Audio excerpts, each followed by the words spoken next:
Hi, everyone, and thank you for joining us for our final session of the Make the Most of Your College Experience series presented by Xavier University, Xavier Leadership Center, and General Electric Credit Union. My name is Kelly Blount, and I'm the Program Marketing Specialist here at GECU. We're so excited to serve the families and individuals of our communities through this 5-session series to help you learn a little more about the college process and what to expect directly from professional career and collegiate experts at Xavier University. Today's session, How to Maximize Your First Year on Campus, is led by Mollie Labeda, Senior Assistant Director with Xavier's Student Success Center and Academic Advising, as well as Dustin Lewis, Associate Director with the Office of Student Involvement. I wanted to thank you both for being with us here tonight and for sharing your insight and wisdom. With that, I'd like to pass it over to tonight's presenters to get us started. Hi, everybody. My name is Mollie. I'm going to be getting started first. So a little bit about me. You can see my title. I'm also an alumnus of Xavier. So it's very exciting to not only have gone there, but working with the students of the next couple generations. So I've worked at Xavier for about 12 years. I've been an academic advisor. I've been what's called a success coach at Xavier. Success coach is basically someone who, for a first or second year student at Xavier, is an additional support. It's part of a larger success team of an academic advisor, success coach, financial advisor, and a career coach. So the success coach is kind of the quarterback of the team.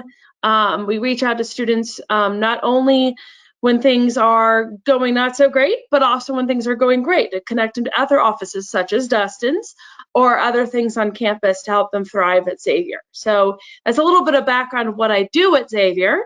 So I'm going to go ahead and get started here. So something I want to share here, this is what we call the W curve, because you can see it kind of looks like a W. This originally came from studies about for lack of a better term, culture shock, if a student was or someone was studying abroad or going to another culture or country. And they found that people in that situation, while they were adjusting to the culture, kind of went through this W curve. And then they found, well, as I tell my students all the time, you're adjusting to a new culture. Maybe for some students, it is a new country, if we have an international student, but even if a student's coming from within the United States, it's a new area, it may be a new city, but it's definitely a new environment. So you see the W curve, and we like to share this with students to kind of get them reassurance. Because I think what a lot of students feel like is they're the only one that feels this way. And I'll come back to this later. But what the W curve means is you come in, maybe you're coming in at freshman orientation over the summer or and move in, or that first week where you're meeting people in the honeymoon phase, or maybe it's while you're applying to colleges and going on college tours. You're excited, right? It's like, this is a new adventure. Like, I can picture myself being here. I've heard so much about college, and you arrive on campus, it's really exciting. And then a couple weeks go by, and maybe the first bump in the road happens. And for that might be that maybe you get in a fight with your roommate if you're living on campus, or your car breaks down on your commuter and you miss a class, or you don't get a good grade on your first exam. So, that bubble's burst a bit. And so you have that culture shock of like, oh, this is where a lot of students say, wow, this is a lot different than high school. But maybe you figure out how to get past that first bump. You talk to your professor about the grade. Everything works out with you having to miss class. You and your roommate figure things out, and you go up again. You're like, okay, cool. I made it through my first challenge at college. This is awesome. And then inevitably, because that's just life, another bump in the road happens, and it's possible the second bump in the road really discourages people. And so this is where often students are in my office going, this isn't as easy as I thought. But after we talk, you say, though, this is not an unusual situation. Here, let's talk about, resolving it and how you can take care of things. The student kind of gets through that. And, in that, you see where it says mental isolation. That's when the student's feeling really discouraged, saying, wow, again, this is not as easy as I had hoped back in that honeymoon phase. but you see how it jumps up to acceptance and integration. So as the student goes through these bumps in the roads and resolves them and figures them out, they start feeling more confident, and you start feeling like, okay, I got this, and they start feeling more comfortable. And then over time, you feel integrated, you feel connected to your college, you feel like I kind of understand this new environment. And what I tell students is, you don't go through this once. Sometimes the bumps in the road, you have bumps and you have high points. But I said, usually over the course of the 4 years, those bumps become less, less intense, and they kind of smooth out. So we show this to students and our parents usually at orientation to say this is not an unusual situation. Many students go through this. I see this right now. January and February, spring semester, sometimes coming back from Christmas. There's a little bit of, I have to now adjust back to being on campus, but the students get through it. And it's part of the territory. I went through it as a first-year student too. I was talking to two of my students today about, I remember being a freshman, and feeling some of this as well. So this is just to kind of let you know that, hey, the bumps in the road are natural. Bumps in the road does not mean that you are doing anything wrong or anything is wrong with you. Everybody goes through this to some point. Even people who seem like they have everything together on campus have likely also been in my office going through this, process. So it's something I always like to bring up right away to students. Let's see, okay. So some advice in general. So I'm going to talk a little bit about resources that students should be aware of, whether they come to Xavier or go somewhere else, and then some just organization stuff. The biggest thing I wish I could tell people, students, is don't be afraid to ask. I have a lot of students where I tell them, there's no silly questions, and the question has probably been asked before, and we would rather you ask us and be reassured by a question or be able to resolve something earlier than keep it inside and possibly the problem getting bigger or you being stressed out by an issue or something on the horizon. So the biggest thing is don't be afraid to ask, whether that be your professors, whether that be your advisor, anyone from, at Xavier's called career development, but other places called career services, financial aid. All these are people on campus who are there and their job is to help. Unfortunately, what is not offered with professional development is ESP. So I cannot read your mind. And we have a lot of ways, especially at Xavier, where we get early intervention. We have progress reports. We have a lot of ways where other people on campus can alert us, the success coaches, hey, the student hasn't been in class, or the student didn't do well on their first exam, or the student has mentioned going through some mental health problems. So we have a lot of ways to kind of get a sense if a student is hitting some trouble. But we really like the student to also be able to share that with us. So the first one here, our professors at Xavier constantly tell us they wish they saw more of their students. So office hours, go to office hours. They're there for a reason. It can be asking professors about content of the classes, asking professors, if you're interested in that field. So if it's a history class and you're thinking of history as your major, asking them about how they got into history, or psychology or business. But it's also like, hey, I'm having a little trouble with this assignment. What suggestions do you have? I've told students who, have a chronic health issue or something like that, let your professor know. They don't have to share their whole life story, or they can decide how to disclose what they want to share. And I'll help students with that. But let a professor know, like, hey, this is coming up. I want you to know, or this might be a problem. How can we work through this together? Rather than, if you had to skip classes for something, the professor already knows. So they're really there to help. Most professors want to help their students. So just keep them in the loop. Academic advisor. It's different on different campuses, but this is the person who's going to help you make sure you're taking the right classes to graduate on time. So if you're not sure if you should be taking a class, if you're not sure if you should stay in a class, you want like a 4-year plan, ask your academic advisor. Career services, if you want an internship, or if you're not sure you're in the right major, or you want to answer the question, what can I do with this major, or how do I become, this career person, they can answer that question. And don't wait until junior year to go to career. Start freshman year. Start, being able to talk to them about what your goals are, your dreams are, and how you can get there.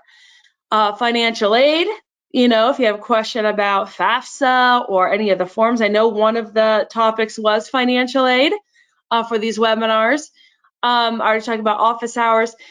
And then you have health counseling and wellness. If you're not sure, if you're struggling with anxiety or depression, either from the adjustment or if that's something you've struggled with your entire life, or situational things are coming up, reach out to counseling, reach out to wellness or health. Mental health is becoming an increasingly large issue that that students are bringing with them. So many places are expanding their counseling for that very reason. So make sure you're reaching out to those people. They're there to help you. And then residence life or commuter services, depending on if you're a resident or commuting. If you're living on campus, your RA, your hall director, your RAs. I know at least Xavier and Dustin can speak to this a little bit. Although residence life is not on the call today, our RAs, it's a pretty competitive gig at Xavier. So these are well-trained, upperclassmen, and they're there to answer questions peer to peer. So ask people, feel free to reach out. We'd rather you reach out than keep it inside. So that's kind of a little bit talking about like mental health and kind of, just ask, reach out. There's a lot of resources on campus to help you as you're going through this adjustment. So the next thing is, getting organized. So the biggest thing I think and the difference between high school and college is the expectations. Sometimes even the setup. I think many of you, I don't know how many of you who are listening have block schedules, but when I was in high school, it was the same classes pretty much, 8:30 to 2:30, whatever, every day. And a lot of students, when it switches to, you only have that class 3 times a week or 2 times a week. And now, wow, you have a big break between 10 o'clock and noon every day, where you didn't have that break before. So adjusting to how college classes are set up versus how high school classes was set up, and also the expectations of what you need to do to get the grades often change. So I'm going to talk a little bit about organization, give you like a quick Sparks Notes version of some of the tips I give my students, and then a little bit about study skills. And then I'll be turning it over to Dustin to talk more about the social and getting involved side. So we got our Bridget Jones here. It is so easy to say, I'm going to go do this. I'm going to meal prep. I'm going to go to sleep. And then next thing you know, you're watching Netflix or on social media for hours. So it can be very easy to get wrapped, especially that first semester when you're meeting people and there's so much to get distracted by. And we want you to be balanced. We want you to have fun. We want you to meet people, but also you have to balance it out. So you see a poll again. So if you're a student, answer as yourself. If you're a parent, try to think of how you've noticed your student tends to organize. And so she'll put that poll up. There it is. And while you're doing that, here on the screen, we asked this question at a Manresa, which is our orientation leading up to the first day of class. This last class in August, this is how they answered it. So they said mostly a paper planner, some calendar apps, other time management apps. A couple students said my brain, how they organize their time, and 1% said they don't organize. And one thing I didn't put up is Post-its everywhere, because a lot of students say Post-its everywhere. So I'll give you some time to go ahead and answer that. Yep, I'll keep that open for a couple more seconds and then close it out and share the results on the screen. Cool.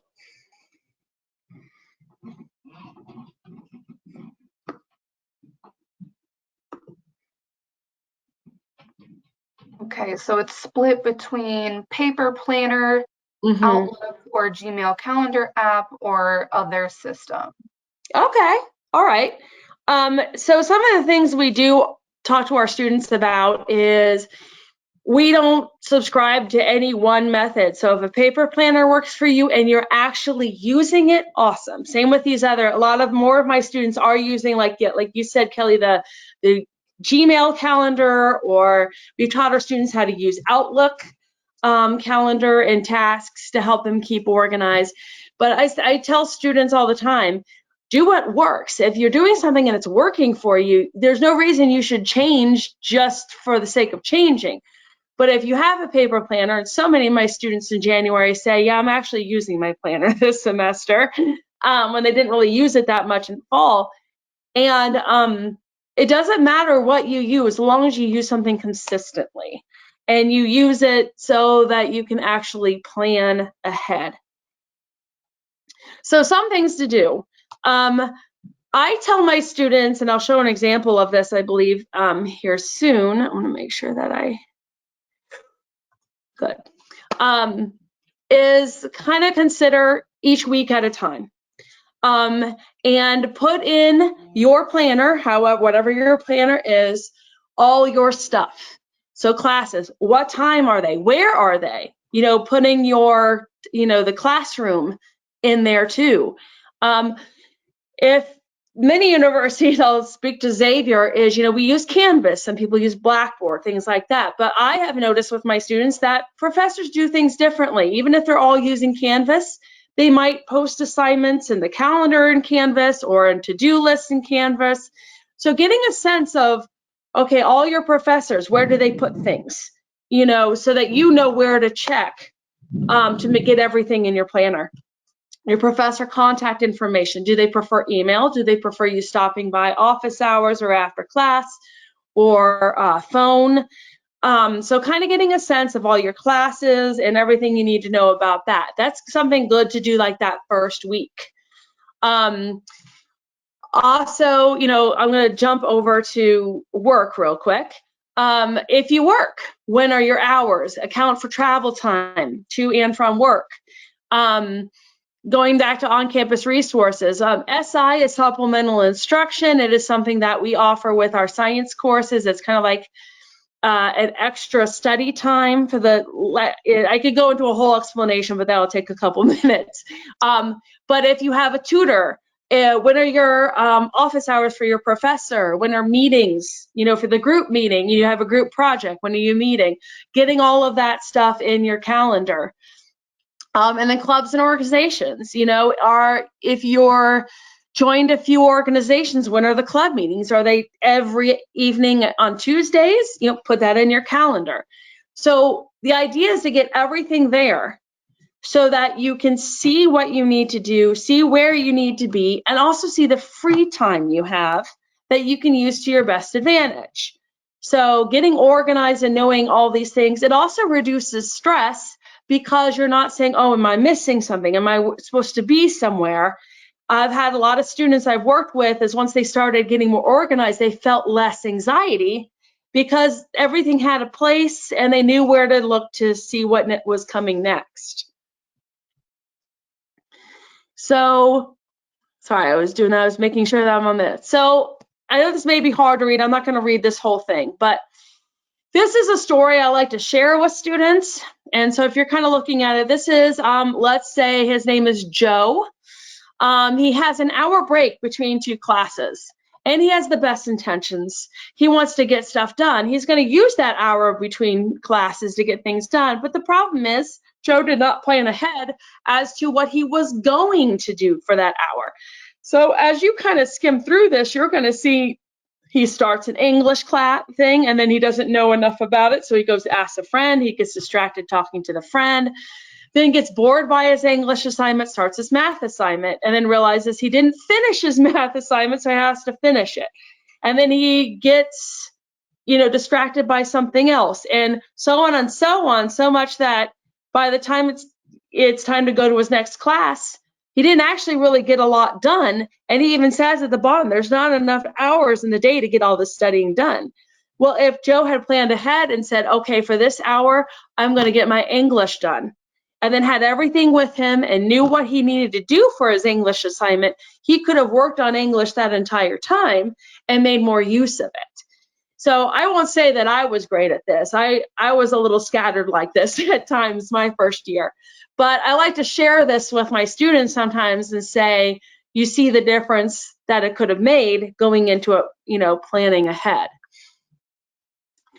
So some tips that I give students, again, consider everything, classes, study time, activities, sleep. I often tell my students, first of all, sit down that first week with all your syllabi in Canvas or Blackboard and put everything in. Put when your classes are, put when, if you have a standing appointment or a work schedule, but also make sure you put every paper, project, stuff, the big stuff in your planner, so it's not a surprise. And then I say, this is kind of in the bottom, your planner and your syllabi, doing that. And then every Sunday have a planning hour. Look at your week. When are my office hours? Meaning, when am I going to be, quote unquote, in school? Even if you're not in class, am I going to consider 8 to 5 my work day? So even if I have a break, I'm going to use the time between, other than lunch, to get things done. So plan every week. And then if you have all your big stuff, then you can see the week coming up, say, oh, I don't have anything big this week, but I have a paper next week. So how can I break that paper down into smaller pieces and maybe work on an outline this week, or a rough draft this week, or go to the writing lab, or meet with my professor? So, looking at your week, you can see an example there along the side of, how a student could break down what classes they have and prep for a math class, meet with, your small group for a project. So, it gives you a little bit of an example, and this is more like if you're doing an online calendar. But again, paper planners, doing it in that. I have an Excel sheet that I share with students that has a Monday through Sunday, 8 to 10. And then they can, color code it and make their own weekly schedule off of it. So no matter how you do it, just planning ahead so you know what you want to do when can not only make sure everybody has its place, but also making sure you don't miss anything. So a quick note about studying, and then I believe we're going to probably be turning it over to Dustin here soon after a slide. A lot of students tell me that, wow, studying is so much different in high school, in college than high school. In high school, many students were able to, get the grades they wanted by just reviewing their notes or skimming their notes and then being able to spit out the information on the test. Some of the expectations with college are that the professors assume you know the basics, and they're going to start asking you to be able to analyze or build upon that. So this is what you see here. This cycle is called the study cycle. Now, it looks a little different sometimes depending on where you find it. So if you Googled study cycle, you would see something very similar to this. It might have different words, but it's basically preview, attend, review, study, assess. So what I tell students with preview is, so let's say you're taking history again, and you have class tomorrow, and you have a reading assignment. And so look at the reading assignment. Maybe not to commit it to memory yet, but at least to understand, okay, what's going to be covered tomorrow? What are the headlines? What are the bold words? So a sense of okay, and do I have questions? I tell a lot of my students with participation, use that preview time to think of questions to ask in class. And then obviously attend class, do your best to keep up, take a recorder in if you want to record, do your best to take notes, and then review, that's the third one, review your notes within 24 hours. This not only helps you catch any, if you started a sentence and didn't finish it because the professor was going so fast, or you want to, review your notes, you want to summarize your notes, you want to rewrite your notes, Do that within 24 hours because you're more likely to keep it fresh in your mind. You're more likely a classmate to have it fresh in their mind. And also, if you preview, listen in class, and then review, now you've already had it through your mind 3 times. So if you do this consistently, you are reviewing multiple times during the week.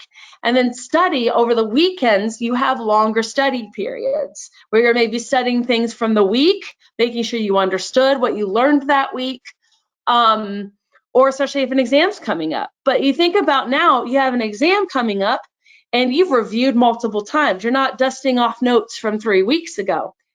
And then assess, is this working for you? Do you need to adjust it after you take that first exam? Do you need to change how you study? Real quick, an analogy I give my students is if you think about doing laundry and you have a bunch of socks that you have to take care of, if you take the time to fold your socks and put them into your sock drawer, if you had to run out the door, it's going to be easier to grab a pair of socks. Versus if you just cram all the unmatched socks into your sock drawer, when you have to leave, you're going to be taking time trying to find matching socks. The socks are information. If you take the time to fold your socks, therefore review and understand the content, make connections, and you put them in your sock drawer, your brain, it is easier to get that information out later when you have to go and you're getting the information out of the sock drawer, your brain, onto the project or exam. So in short, studying is like folding socks. So kind of think of that, and that's what a lot of people on campus are going to be able to help you to do. So the last thing before I get ready to turn it over to Dustin is give yourself grace. Give yourself a break. You're going to make mistakes. That's fine. That's perfectly fine. As long as you learn from those mistakes. You're going to have to keep tweaking and adjusting semester by semester. One class, one thing may work, but you might have to do something different for another class. You have days where you don't know what you're doing, but it'll get better with time. A August to May freshman is very different, and you learn as you go. Keep asking questions. And the most important thing is you're not the only one and you're not alone. Meaning you're not the only one going through this. Even if, the person down the hall seems like they've got it all together, they very well may, but there's a good chance they're also having, some good days and bad days. And you're not alone. There's people on campus to help you. So that goes back to the asking questions. Reach out if you're struggling. Ask questions if you are. Share, celebrate, even if it's about academics, if it's about, belonging, is it about, I have no idea to do the laundry in my residence hall? Reach out and ask. And just go with the flow. Learn from what you've done. But don't be too hard on yourself. Don't say like, I should have done this. I'm like, okay, maybe you should have, but you can do that the next time. And let's talk about what you learned from that experience.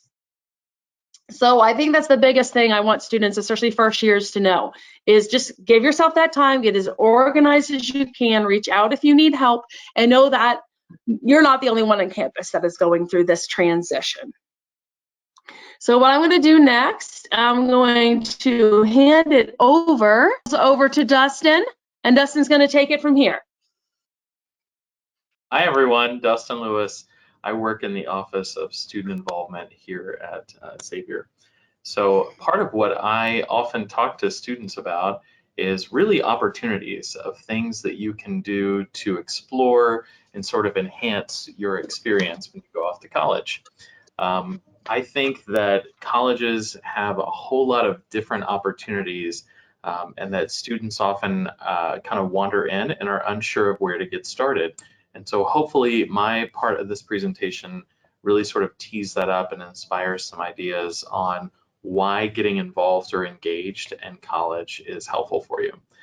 The biggest piece that I like to communicate is that college is way more than just a classroom. It really is an opportunity for people to make friends, to have fun and participate, to attend different kinds of events, to study, and for some folks to eat or sleep and live if you live on campus. but also to explore yourself and find out more about your interest and the things that matter to you. Outside of the classroom matters. Happiness is really finding that way to be adjusted after you leave high school. And one of the things, going off what Mollie was saying about having grace, one of the things I think that's really important is that in the high school environment, you often have been with the same group of people for many years. And also there's an environment that sort of builds in some of the nature of working together, classroom settings, being with the same group, and perhaps like moving around from grade to grade with each other.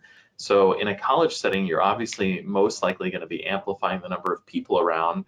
So I think just remembering that when you're adjusting to life after high school, it's really normal for people to ask themselves questions like, how do I make friends? Will I fit in? I'm nervous or I'm uncomfortable. Those are all really, really normal responses to someone who is moving into a college environment after high school for the first time. It's really, when you explore college, about preparing you for what's next, starting to think about what are those experiences that I want to have? How am I going to build skills? How am I going to start thinking about my future? And so it's normal for someone to ask those questions, and it's also okay for people to ask for help and to explore new things, try something different. Oh, I went too far. There you go. So when you get to college, we like to use a rule of three, which I think is really helpful. And it's really just a roadmap for someone coming into the college environment to find out what's right for you. So our rule of three is we encourage you to figure out something familiar that you want to keep doing. And we'll unpack that in a second. We'll talk about what does familiar look like and what are some examples of what that can be in a college environment. Doing something academic, something that partners up with what you're interested in studying, and then also trying something completely brand new. So I've got a poll for you. What is something that you're already involved in now? So I'll give you a second to take the poll. What's something that you're already doing in your high school or the environment that you're in now? I'll give that just a few moments. The poll is up on everyone's screen, so please go ahead and choose something that you or your student is currently involved in high school.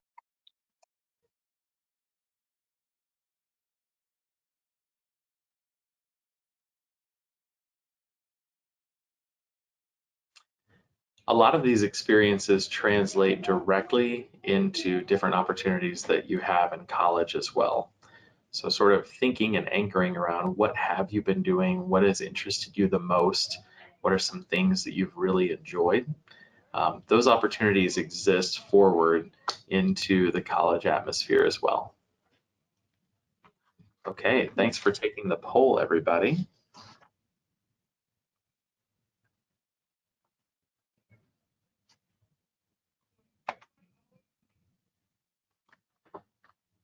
So something academic. Your major in college lets you focus on what you want to learn, and that's one of the big differences between high school and college is you get to decide these are the things that I want to go to class about. These are the things that interest me. You also have a lot of different opportunities to figure out what that looks like for you and to decide when you get here, what are some things you want to study. It's completely okay to show up and be undecided or unsure of what you want to major in or what kind of classes you want to take. We've got some great programs and folks on campus that do a lot of coaching and supporting of students to figure that out. But once you've sort of figured out what do I want to study and what do I want to get as a degree here, we have a ton of different academic clubs at colleges all across the country. You can find things connected to your major or areas that you want to study, like physics, math, art club. There's marketing and business clubs, there's music ensembles. And I think this is really helpful because when you get connected to something you're studying and you also can find a club or an opportunity that's outside of the classroom, it lets you feel more connected to what you're learning in the classroom. It sort of takes the learning that happens with faculty members and with your peers in that classroom space, and it lets you take it out of the classroom and have fun and explore different ways of learning and of connecting with those things that you care about. Outside of just clubs, though, there's a lot of other ways. There's research projects, there's independent studies that you can do with a faculty member. There's also opportunities to study abroad, which means you get to travel to another country and you get to spend a semester or a chunk of time experiencing a different culture and learning in a completely different environment and with different people. So when you look at something academic, it again just enhances what it is you're learning in that classroom setting, and it lets you take that out and go beyond what's happening, in the textbook and on the whiteboard and whatnot. The something new piece is really fun because college is your chance to explore and try different things that you never even imagined you might want to do. Even in this photo, this was an activity that we've hosted a few times here on our campus called Goat Yoga, which is really fun. It's a group of students that may be trying yoga for the very first time, and they introduce baby goats, which if you've ever seen goat yoga before, like on TV and movies, it's just kind of a fun, interesting way to get people connected to some of their wellness and some of their exercise. The baby goats love to run around, and of course, students love to play with them. Sometimes when you're doing poses where you're like down on the ground, the goats will even hop on your back, which everyone just laughs and has a really fun time. So again, trying something you probably have never done before if you've never had yoga with a goat. Ever done yoga? How about played lacrosse? There might be different kinds of sports, athletics, opportunities. Colleges across the country have different recreational centers. There might be climbing walls, there might be large pools with laps and whatnot. There might be things you don't necessarily have access to at your own school or in your own high school. So again, you'll have access to different kinds of things that you can try for the first time. A lot of students, when they come to college, start to get really interested in politics, mostly because colleges are challenging you and encouraging you to think and sort of carve out some of your own ideas about life. But also a lot of people, as they enter college, are getting to that age where they're eligible to vote here in the US. And so getting involved in politics, finding ways to advocate for issues and things you care about is a great way for people to be both civic-minded, but also to be engaged in what's happening in the community or in the world around them. Cheering for a team on TV from the front row of a game. A lot of schools play Division I, Division II athletics.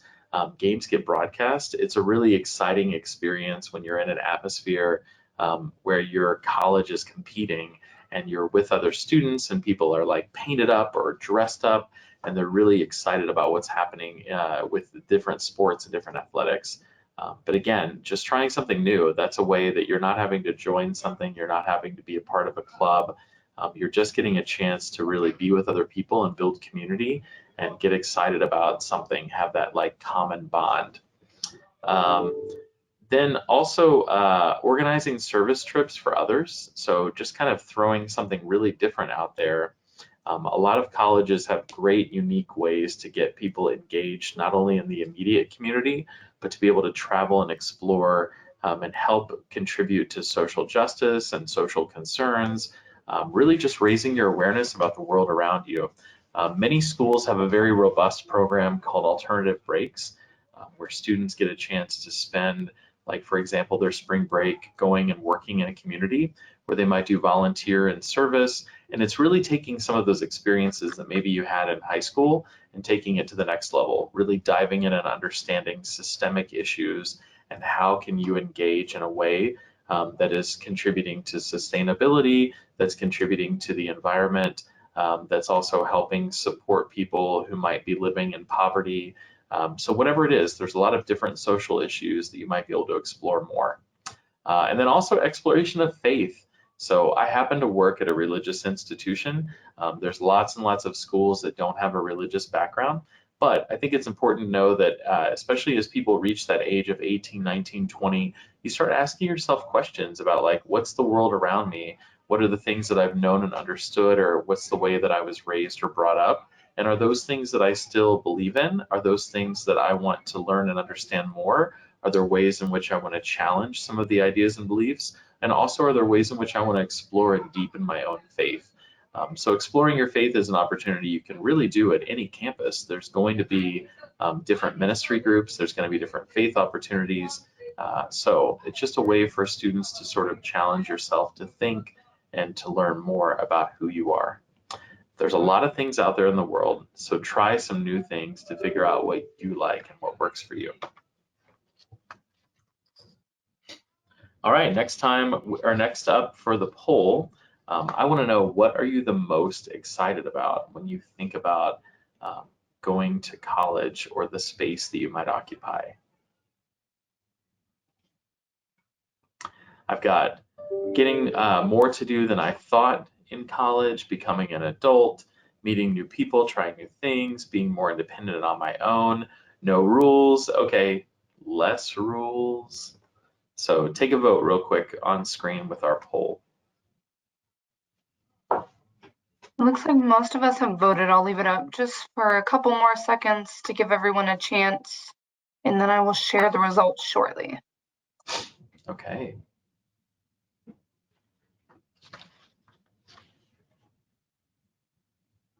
Awesome.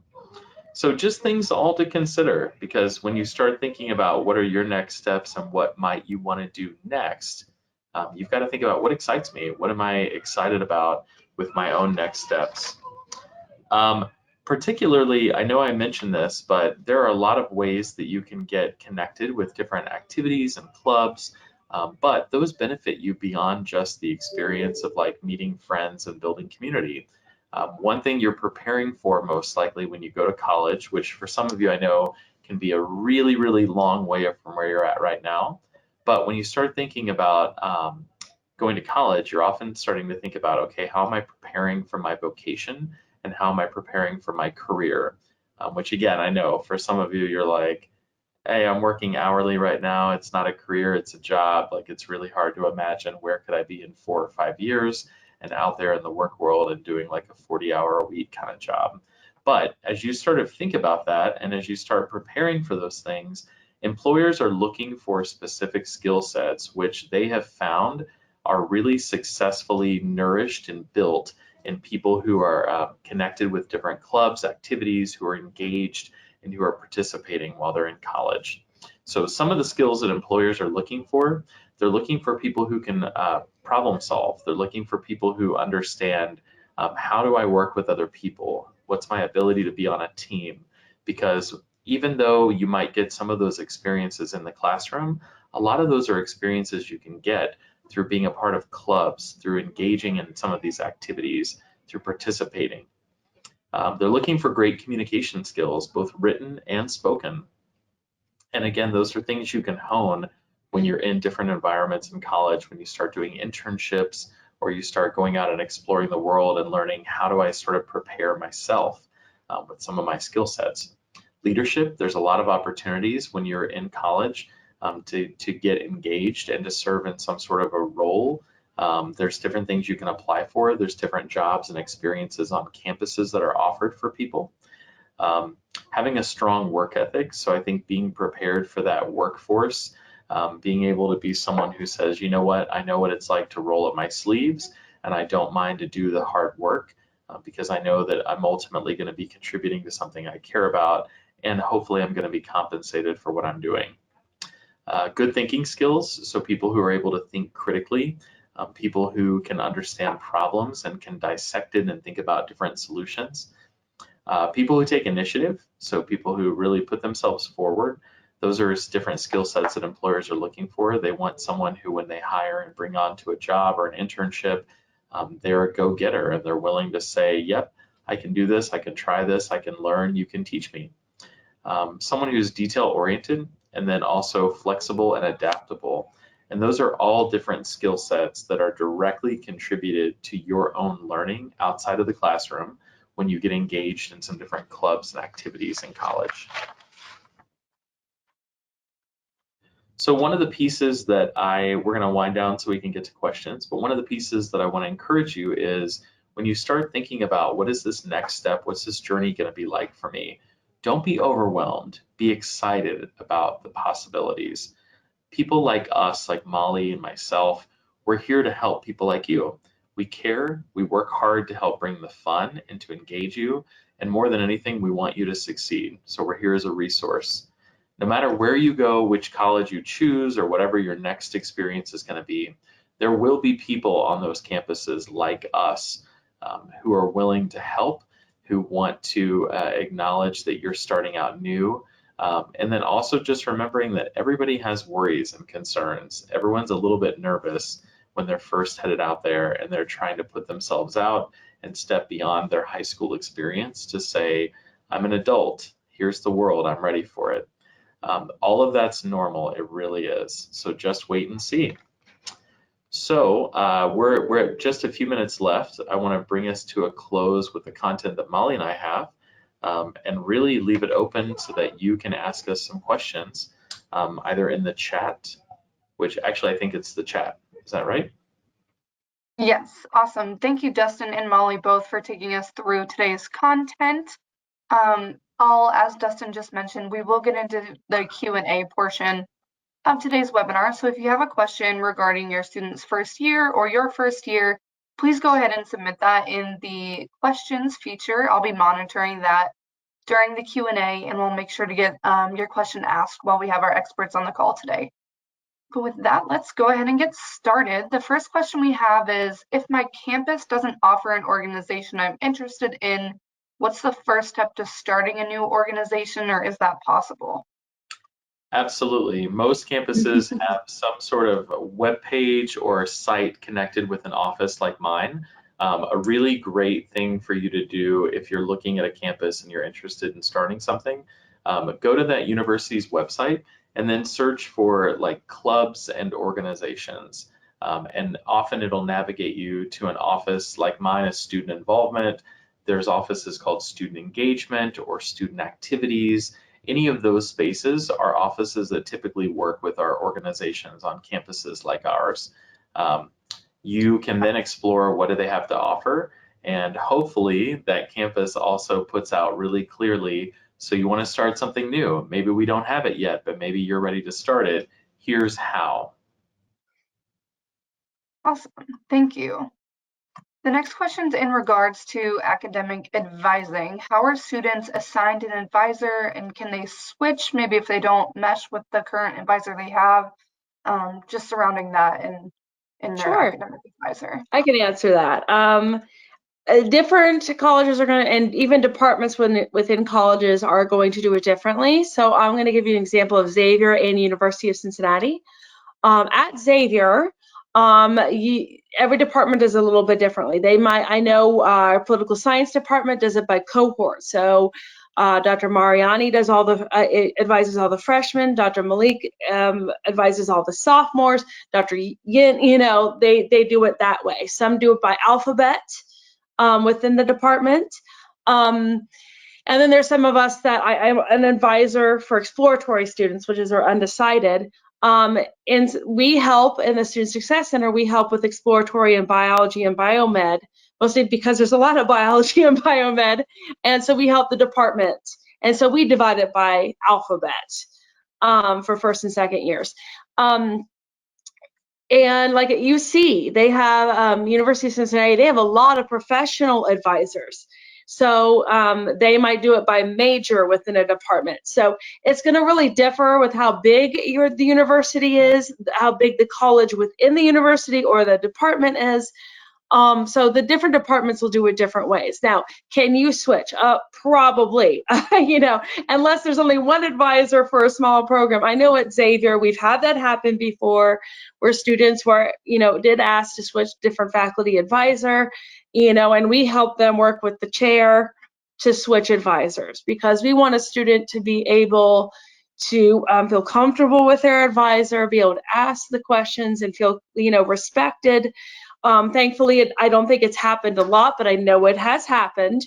So yeah, it's usually, this is something where depending on where you go, if you come to Xavier, that's something you can talk to your success coach about, but you might be able to somewhere else, you might be able to talk to your RA or, something like that.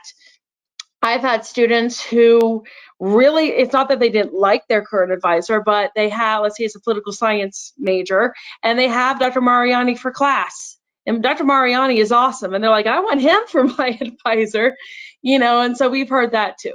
So yes, I don't know of an example where someone's gonna be like, absolutely not. I think the only time would be is like if it's a very small major and there aren't a lot of options for advisors. That is the only time I can think it might not be a possibility, but I'm sure the college would be able to help you in a different way. Thank you. The next question is, what are some of the more common problems that new students face academically, and do you have any tips on how to combat that? Sure. A lot of what I covered today, I think it's time management and study skills. A lot of it is coming in to college with a high school mindset. And I mean, and we don't fault students for that because you don't know anything other than that. But I think some students realize earlier than others, like, oh, I need to study more. Or I need to, when I study, I can't just memorize my page of notes and go in and be prepared. I need to make sure I'm using my time wisely, and I can't procrastinate like I did in high school and still get it done in an all-nighter, or I can't do that consistently, or the paper or the project I do won't be my best work, and I'll also be exhausted and burnt out by the end of the semester. So I think academically, those are honestly the two big things: study skills and time management, and they go hand in hand. And in our offices, like I told you, the advice I gave earlier is being organized, working with someone to help you get organized, and just giving yourself a plan to review more often, ask for help, and be okay with adjusting how you've done things. Some things may carry over from high school, but some things may not. So I would say that's probably the biggest academic struggles I've seen with students. It usually all goes back to those two things, to be honest. Thank you. And we'll go ahead and end on this last question. I think this one will be for Dustin. The amount of clubs and activities a college offers can sometimes be overwhelming. How can a student kind of narrow things down? Is it possible to be involved in too many? Is there a sweet spot on what students should aim to be involved in? Any thoughts on that? Sure. So I'll start with the latter part of the question, and that is, I recommend the rule of three. I recommend that your first year on a campus, you don't get involved in more than three things. And again, our rule of three that we use here is do something that's familiar to you. So like if you were involved in student council or an honor society or leadership or service or sports, continue something that you care about, because when you start doing that, you're going to feel confident about it already. You're going to think, I already know how to do this. I'm not putting myself out there. I'm just doing it differently in this new environment. Then the second part of rule of three, connect to something academic, because that's going to be where you get to learn outside the classroom about things you care about learning. And then the third one is going to be try something totally new, which is when we talked about goat yoga, and we talked about service, faith exploration, all kinds of things. So putting yourself out there and trying something different. So I recommend don't get involved in more than three things. And then in terms of how do you reduce some of the overwhelming, there's staff on every campus that do the jobs that I do and some of the jobs Mollie does that are here to help you and sort of navigate what are those options. And when you say, yeah, I kind of like these things, or I've done this before and I enjoyed it, we help to sort of translate what that looks like for that individual campus. The other thing is almost every university in the country has some sort of a software that they use to manage all of their clubs. And that software likely has you, when you start at that school, loaded into a profile, and you then can use filters to say, I like theater, so here are all the different opportunities with theater, or I'm into music, or I like sports. Here's the 28, 30 different kinds of sports you can play. So you basically can use that program. Here at Xavier, we call it Engage XU. Almost every of my colleagues across the country, when I go and talk to other schools or when we get together at conferences, we all use a different kind of software, but it frequently exists, and it allows you to kind of browse and see what are all those different groups that exist. And there's always filters involved so that you can say, here's what I care about. How do I take 200 groups or 100 groups and narrow it down to like 3 or 4? And then that software almost always tells you, how do I get in touch with that group, or how do I join? Awesome. That's very cool. So as I mentioned, that's going to conclude our Q&A session for tonight. If you have any questions that come up after tonight's webinar, Dustin and Mollie's contact information will be on the last screen. If you'd like to take a photo of that or jot that down, you can ask them questions directly, or if you'd like, you can email events@gecreditunion.org, and I can get those questions answered for you over to Dustin and Mollie. I again wanted to take a quick moment to thank Mollie and Dustin for taking us through tonight's topic and taking the time to answer questions. I wanted to pass it over for any final words from our speakers tonight. I think it was a pleasure talking to everybody, and I know, as Kelly said, you can always reach out and ask questions individually if you would like. I'm always happy to answer questions like that. But I think the biggest thing is, a lot of people say college is the best part of your life, and that sometimes comes with a lot of pressure. It's a great time of your life, but there's also a lot of great stuff that comes after it. So just go with the flow, and you can make the most of it, and just ask people to help support you like Dustin and I. Mm-hmm. And I would say, more than anything, just remember, everyone starts new. When you first get to college, everyone feels a little bit weird. Everyone feels a little bit insecure about, can I do this? Will I miss home? I'm nervous, et cetera, et cetera. So just remember that everybody has that feeling. Some people might look like they've got it a little bit more together than you, but it's not true. So remember, it's so not true. I'll start off wandering around. I don't know where to go. I'm not sure where my class is. How do I get my textbook, et cetera? But just remember that you're all in this together, that we're here with you, and that there's people on campuses who care about you succeeding. So ask for help. Don't feel like a total weirdo. And just get excited, because you're going to learn more about yourself in the 3, 4, 5 years or so you're at college than you probably have in the first 17, 18 years. So. All right, wonderful. Well, one last time, I wanted to thank you all for joining us on this journey. We truly hope you've learned a lot, and we've made this process easier and have provided you with valuable information, resources, and guides in knowing where to turn for any questions you or your student may have as they embark on their college endeavors. The Xavier Leadership Center, Xavier University, and General Electric Credit Union, again, thank you for joining us tonight and learning with us throughout this series, and we wish you and your student the best of luck. Thanks, and have a great evening. Thanks, everybody. Thanks, guys.